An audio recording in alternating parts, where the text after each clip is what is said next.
Hi everyone, this is Mrs. V Chen. Welcome to my Form 6 Cost Accounting lesson number 12. So today we use absorption costing to make pricing decision. Pricing decision means how much we should set selling price on our products. Alright, so and then I will explain to you what is the sequence for making pricing decision, and then we will do one DSE question in 2012. Alright, so pricing decision is about how to set selling price, and then selling price must be high enough to cover total costs. So therefore we add markup on total costs, and this total costs actually includes not only variable cost but also fixed costs. Okay, so therefore to set selling price, and which is same as pricing decision, we don't use marginal costing, we use absorption costing instead. Okay, so when to make pricing decision, it must be at the very beginning of the financial year, because before we sell product to the customer, we must set selling price first and then tell customer how much we are going to charge the customer on our products.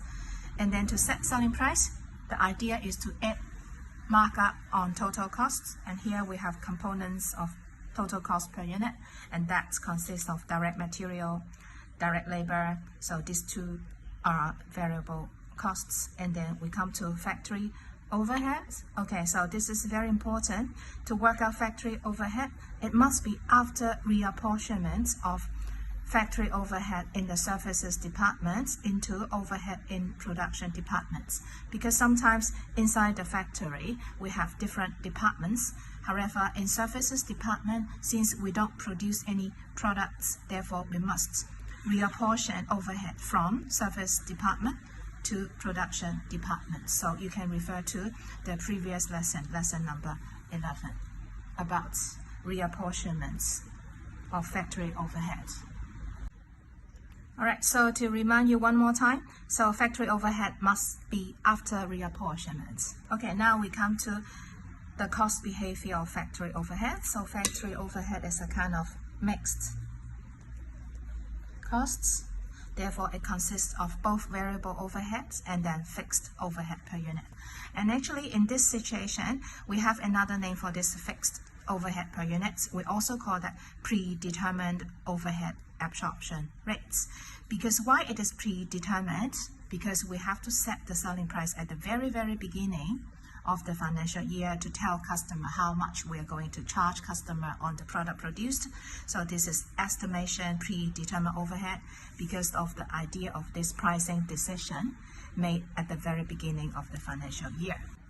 Okay, and here we have POAR, and POAR stands for predetermined overhead absorption rates, and here is the formula, so which is equal to budgeted factory overhead on top divided by budgeted activity basis. So the purpose for this POAR is to work out fixed overhead per unit, and then we do this at the very beginning of the financial year in order to set selling price, so which is related to the idea and the sequence of pricing decision. And then I'm going to use the DSE question in 2012 to demonstrate to you how do we set selling price. Here is the question in 2012. Okay, so before we do calculation, now we come to part A. What are the meanings of direct costs and indirect costs, and then explain with an example for each cost from the information. So therefore, here we have the definition of direct costs. So this is direct costs, and then we have indirect costs. So the cost that can be, so here is can be, traced with product produced will be a kind of direct cost. For example, we have direct materials is a kind of direct costs. And what about indirect costs? That means the cost that we cannot be traced with the product produced. So the keyword here is cannot be traced with the product produced. For example, like rent and rates inside the factory. So here we have the definition of direct costs and indirect costs. Okay, next we come to part B here. 1. Prepare a statement to calculate total budgeted fixed production overheads for 2 production departments. So therefore, to calculate this budgeted fixed overhead, this must be after reapportionment of overhead from services department to production department.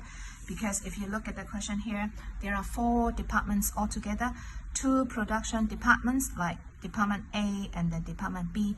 However, we have 2 services departments producing no product, so that is maintenance department and product design.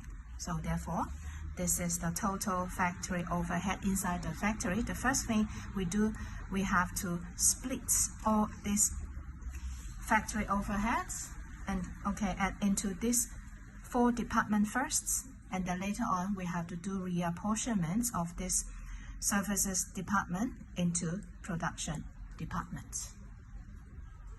We are given this departmental production overheads in each department, A, B, maintenance and product design. So therefore we just allocate this department A, B, and then maintenance and product design, and this is related to departmental production overhead. So since this is already given to us, so the basis, we just call that direct allocation. Alright, so next we come to this other production overheads. Okay, so this is air conditioning and lighting. So this is total inside the factory. However, we have 4 departments inside the factory. So how are we going to split this into each department? So to choose the correct basis is the most important thing. And now we have floor area, cost of machine, number of supervisor, maintenance, and then production cost apportionment. So don't worry about this. This is related to reapportionment. So what should be your choice to split this air conditioning into each department? Therefore, it should be this floor area occupied. So that my choices here, my basis here should be floor area. Therefore, you can use your calculator to split this total air conditioning and lighting.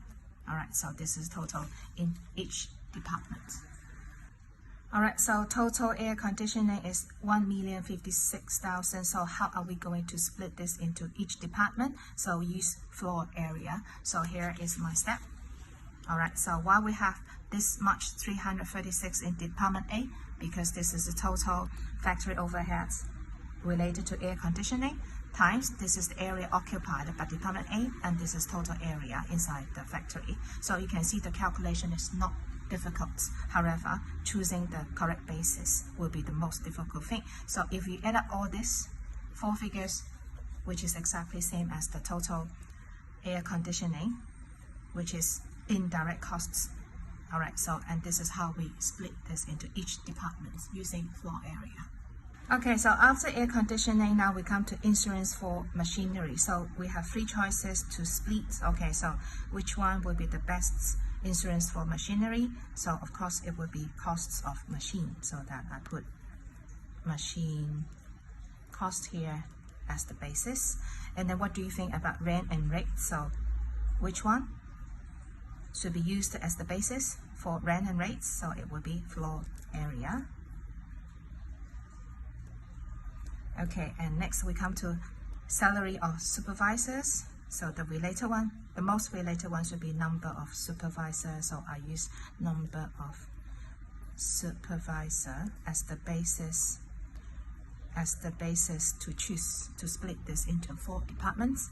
And finally, machinery depreciation. Of course, the related one should be costs of machine. Okay, so again, therefore the most important thing is to choose the correct basis. So we have machine cost for insurance of machinery, and then we use floor area for splitting rent and rates, and then number of supervisors for salaries, and then machine cost for splitting machinery depreciation.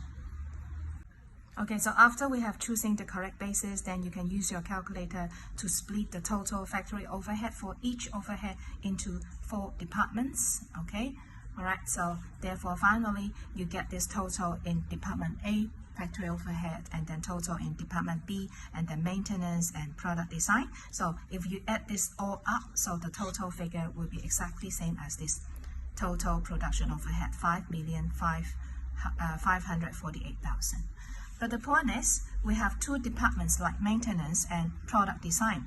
These 2 departments producing no product, so therefore we have to do reapportionment to make these two services department to get zero production overheads. Therefore, how do we do this? So reapportionment, so we come to this service cost from maintenance, so I have to minus 600,000 to get zero in this maintenance department. And also here I have service cost from product design, so therefore I have to minus this 560,000, all right, to get zero in this service department product design. So we do reapportionment. So how do we split this 600,000 service cost from maintenance? If you look at the question here, we have information, maintenance cost apportionment, 20% A and then 80% B. So that therefore I have 20% A and then 80% B.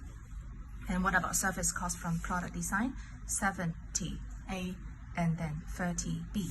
So here is 70 A and then 30 B. Therefore I use calculator to add. All right, so this is 600,000 and then times 0.2, 120, add to department A, and then 600,000 times 0.8, so add to department B. Okay, and finally reapportionment from product design, 70% times 0.7, so I add this to A, and then this is the remaining to B. Okay, so therefore after that reapportionment I get 0 and 0, and what is the total here? Let me use calculator to work out that. Alright, just now I made careless mistake for this figure, so it should be 392,000. So therefore if you use your calculator, you add up this, alright, in department A, so therefore you get this total factory overhead in department A, and then you add up and then you get this in total department overheads in department B. Alright, so, and then you use your calculator to check this, the sum of these two figures, which is 5,548,000, and which is exactly same as the factory overhead given to us at the very beginning in point 1 in the question. And also these two figures, since we already have 0 and 0 in services department, so therefore this is already after reapportionment. Okay, so therefore we can move on to part B2 here. So calculate POAR, and POAR stands for predetermined fixed production overhead absorption rates. And what is the formula? So the formula to calculate this POAR, which is equal to budgeted factory overhead and divided by budgeted activity basis. And remember, this factory overhead must be after reapportionment. Okay, so therefore let's check. All right, so what basis do we use to calculate POAR? We are given that, so we use direct labor hour to calculate POAR in department A, and this is given to us in the question, and use machine hour as basis to work out POAR in department B. All right, and also some other information. So this product MP1 only produced in department A as it is given to us in the very beginning, and also this product MP2 is only produced in department B, also given to us in the question at the very beginning. Okay, so therefore the formula to work out this part 2 predetermined factory overhead will be like this. Alright, so I have this POAR, department A, so this is budgeted overhead. Here I have budgeted overhead after reapportionment, and divided by total direct labor hour as it is given in the question. So what will be the total direct labor hour? So in department A we produce this MP1, and for each product it is 2.5 hours, so altogether we have this many of units. So therefore at the bottom here I have total direct labor hour, so this is budgeted overhead divided by total direct labor hour. I use calculator to get POAR and then divided by, yes, so I have 12.5 per direct labor hour as POAR in department A. Alright, so and then department B, so this is total factory overhead, production overhead in Department B after reapportionment divided by, as given to us, which is machine hour, so that each unit requires 15 hours and then altogether 40,000 number of units. So I get total machine hour as the basis here, and then this is total factory overhead divided by 15 and then divided by this, so that which is 5.08 per machine hour. Okay, now we come to C. Prepare a statement to calculate the respective budgeted unit production cost for MP1 and MP2. So we have MP1 produced in Department A and then MP2 produced in Department B. Alright, so this is the calculate unit cost. So the unit cost consists of direct material costs for each product, alright, which is already given to us. So that therefore my answer here, start with a nice heading.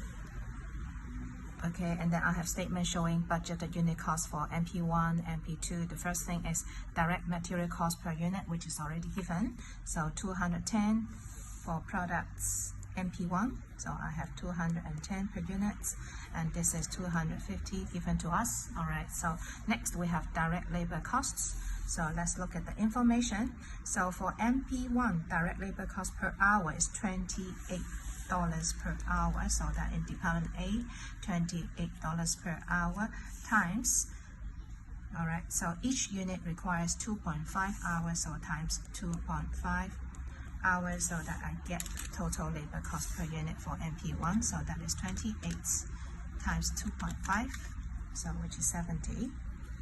Alright, and what about MP2 in Department B? So direct labor hour in Department B, so which is 3 hours for 1 unit, and then per hour, how much, which is $40 per hour, so I have 40 times 3 hours. Alright, so that is 40 times 3, so that will be 120.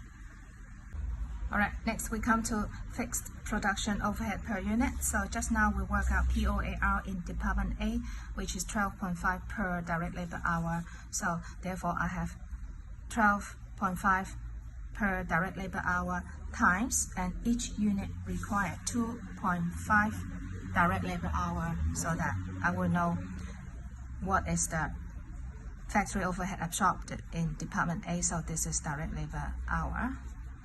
Okay, and what about Department B?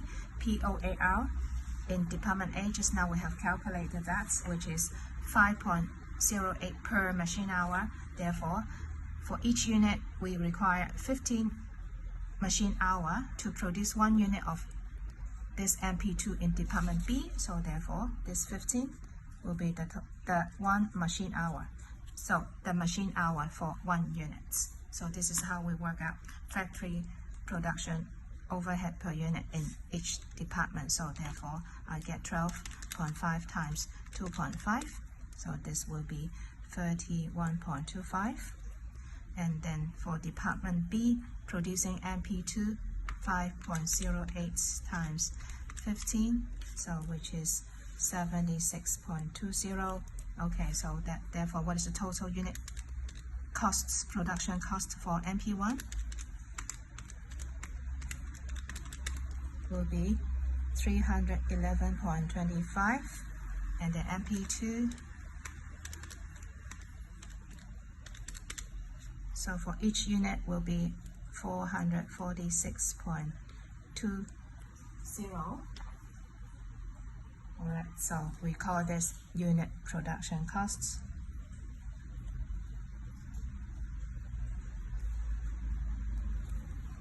Alright, so finally we come to pricing decision. To set selling price, we need to add markup on unit cost. So therefore, part D, if it is the company's practice to price every product at a markup of 25%, calculate the unit selling price of MP1. So I use markup on total costs on MP1. So therefore, the selling price for MP1 will be, this is the unit cost, so I have 311.25 times 1 plus markup, so that would be 1.25. Okay, so the final answer for selling price on MP1 will be this 311.25 times 1.25. So, oops, sorry, that's wrong. So 311.25 times 1.25. So the selling price should be, okay, so 389.0625, and then we want round off that to the nearest dollar, so that will be 389. Yes, so this will be the selling price on MP1. Okay, so you can see that's all about today's lesson. How do we set selling price? And set selling price is related to pricing decision. We add markup on total costs, and this time total costs consist of both variable costs and fixed costs. Okay, and therefore we use absorption costing instead of marginal costing for setting selling price. Okay, alright, so that's all about today's lesson. Thank you for watching. I'll see you next time. Bye bye.